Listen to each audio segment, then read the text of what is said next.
ओम शांति। आने वाले नए वर्ष 2026 की सभी भाई बहनों को हार्दिक शुभकामनाएं। जैसा कि बाबा श्रीमत देते हैं, पुराने वर्ष की विदाई के साथ अपने पुराने स्वभाव संस्कारों को, अवगुणों को विदाई दे दो। बाबा की याद से शक्तियां लेकर उन्हें भस्म कर दो और नए देवीय दिव्य गुणों को धारण करो, जिससे अपना जीवन हीरे तुल्य बन जाए। ऐसे 7 दिव्य गुण जो बाबा हमें धारण करने के लिए बताते हैं, उन 7 गुणों का जितना जितना हम मनन चिंतन करेंगे, जितना जितना अटेंशन देंगे, वे दिव्य गुण हम में धारण होते चले जाएंगे। जिस प्रकार कोई बाल्टी में गंदा पानी भरा होता है और साफ पानी का नल चालू कर दिया जाए तो धीरे धीरे गंदा पानी बहकर खत्म हो जाएगा और साफ पानी से बाल्टी भर जाएगी। ऐसे ही बाबा हमें दिव्य गुणों का मनन चिंतन कर उन्हें अपने जीवन में अपनाने की सहज युक्तियां बताते हैं। बाबा कहते, जीवन हीरे तुल्य बनाने का अर्थ है अपने जीवन में दिव्य गुण धारण करना और आसुरी लक्षणों को छोड़ते जाना, क्योंकि अब जीवन में जो आसुरी लक्षण हैं उन्हीं के कारण ही तो मनुष्य का जीवन कोड़ी तुल्य और दुखी बना है। दिव्य गुणों की धारणा पर ध्यान दिए बिना मनुष्य का ना तो परम पिता परमात्मा से निर्विघ्न रीति से योग लग सकता है और ना ही मनुष्य योगी जीवन का अलौकिक आनंद लूट सकता है। अतः इस जीवन में सच्ची शांति और सुख प्राप्त करने के लिए तथा भविष्य में भी सदा सुखी देवीय जीवन प्राप्त करने के लिए बाबा कहते, अभी से दिव्य गुणों को धारण करो। दिव्य गुणों की धारणा पर पूरा पूरा ध्यान दो। तो नए वर्ष 2026 से पहले हम बाबा के 7 दिव्य गुण जो बाबा हमें धारण करने के लिए देते हैं, उसमें सबसे पहला गुण है पवित्रता। जिन दिव्य गुणों में पवित्रता मुख्य मानी गई है, पवित्र मनुष्य ही प्रभु के प्यार को प्राप्त कर सकता है। अतः परम पिता परमात्मा से प्रेम करने वाले मनुष्य को चाहिए कि अपने तन मन और धन की पवित्रता का पूरा ध्यान रखे। उसे चाहिए कि तन और वस्त्रों को स्वच्छ रखे और जब कभी दीर्घ शंका सोच से निवृत्त हो, अर्थात मल विसर्जन करे, उसके बाद स्नान करके या कम से कम शरीर को गीले वस्त्र से पोंछ करके स्वच्छ वस्त्र धारण करे। मन की स्वच्छता के लिए पवित्र भोजन करे, मन को निवृत्त रखे और विशेष बात यह है कि ब्रह्मचर्य व्रत का पालन करे। अपने जीवन को कमल पुष्प के समान बनाना ही वास्तव में जीवन को पवित्र बनाना है, परंतु अपने को एक कर्म योगी समझने से, ईश्वरीय विद्या का विद्यार्थी मानने से, परम पावन परम पिता परमात्मा की संतान मानने से और श्री लक्ष्मी श्री नारायण आदि देवी देवताओं का वंशज मानने से ही जीवन में पवित्रता की धारणा हो सकती है, वरना इसका कोई अन्य साधन नहीं है। अतः इस धारणा में रहते हुए हमें पवित्र रहना चाहिए और यदि मन में विक्षेपता आए तो कर्मेंद्रियों द्वारा कोई बुरा कर्म नहीं करना चाहिए, बल्कि कर्मेंद्रियों को अपने नियंत्रण में रखना चाहिए। हमें अब यह याद रखना चाहिए कि अब जबकि हमने ईश्वर से लगन लगाई है, इन आंखों द्वारा काम, क्रोध, लोभ, मोह या अहंकार की दृष्टि से हम किसी को भी नहीं देख सकते।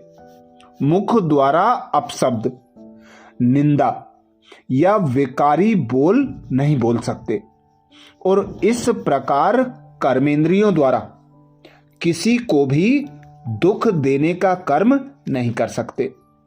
वरना अब ज्ञान लेने के बाद यदि हमने कोई बुरा कर्म किया तो हमें 100 गुना दंड भोगना पड़ेगा।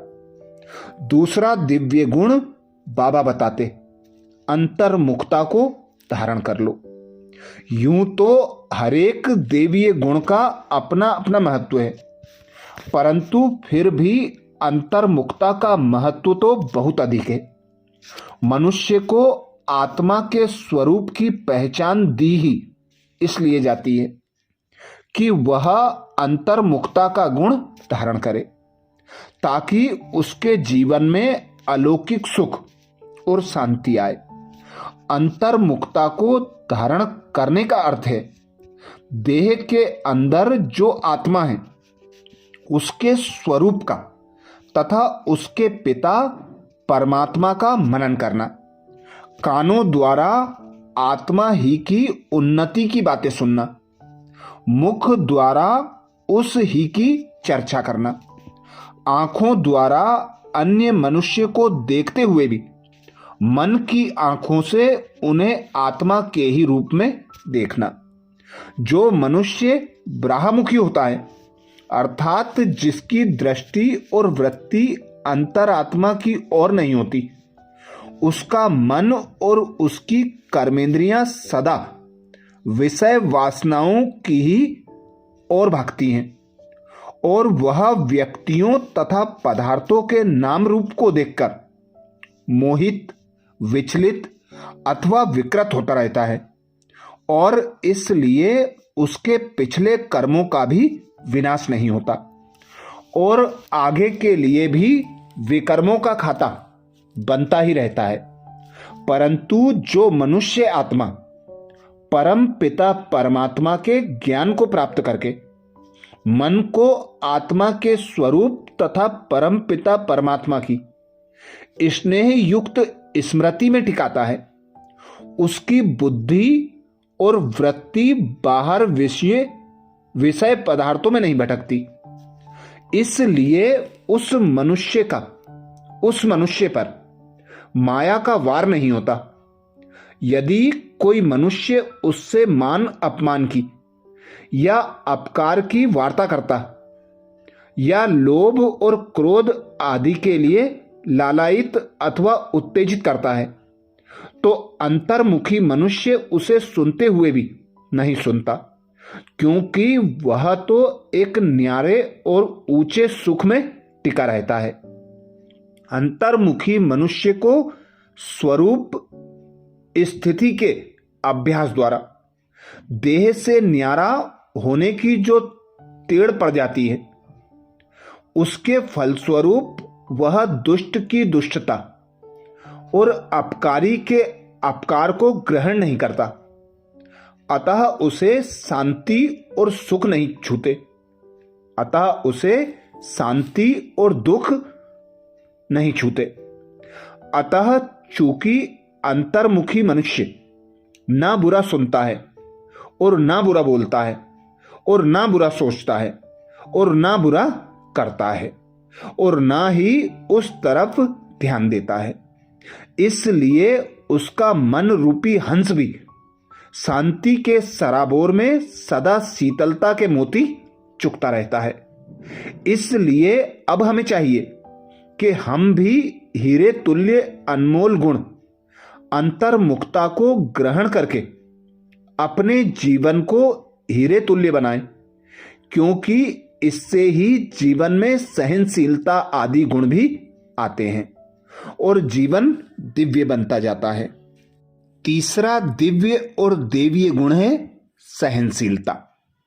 ज्ञान मार्ग पर चलते चलते अनेक प्रकार की जो विपरीत परिस्थितियां सामने आती हैं और लोगों से जो निंदा या कटु आलोचना सुननी पड़ती है, उसे सहन करने में ही हमें अपना कल्याण मानना चाहिए, क्योंकि ये हमारी ही परीक्षा के लिए आती हैं, ताकि हम देख सकें कि हमारे मन में अभी क्रोध या आवेश के संस्कार तो नहीं है और परम पिता परमात्मा से हमारी लगन इतनी कच्ची तो नहीं है कि हम थोड़ी सी कठिनाइयों के घेरे में फंसकर अपने लक्ष्य से हट जाएं।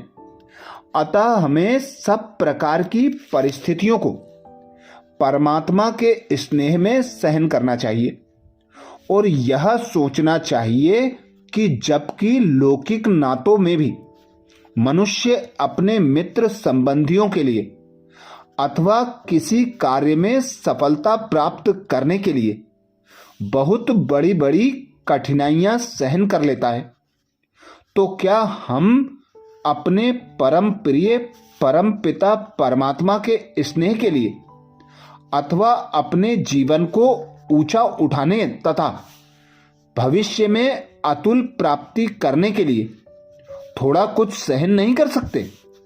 हमारे मार्ग में तन मन धन की जो परीक्षाएं अथवा विघ्न आए, हमें यह सोचकर उन्हें खुशी खुशी से सहन करना चाहिए कि ये तो हमारे अपने ही पूर्व कर्मों की प्रारब्ध के रूप में हमारे सामने आ रहे हैं, तो हम क्यों ना एक बार इनका सामना करके सदा के लिए इनसे छुटकारा पा लें। हमें दूसरे के अवगुणों तथा बुरे कर्मों को देखकर स्वयं उत्तेजित या क्रोधान्वित नहीं होना चाहिए, बल्कि सदा अपने इस लक्ष्य को सामने रखना चाहिए कि हमें तो अपना जीवन हीरे तुल्य बनाना है, हमें तो गुण ग्राहक बनना है, अवगुणों को तो अपने जीवन से निकालना है। अच्छा, अब और आगे दिव्य देवीय गुणों का मनन अगले वीडियो में फिर करेंगे। अच्छा, ओम शांति।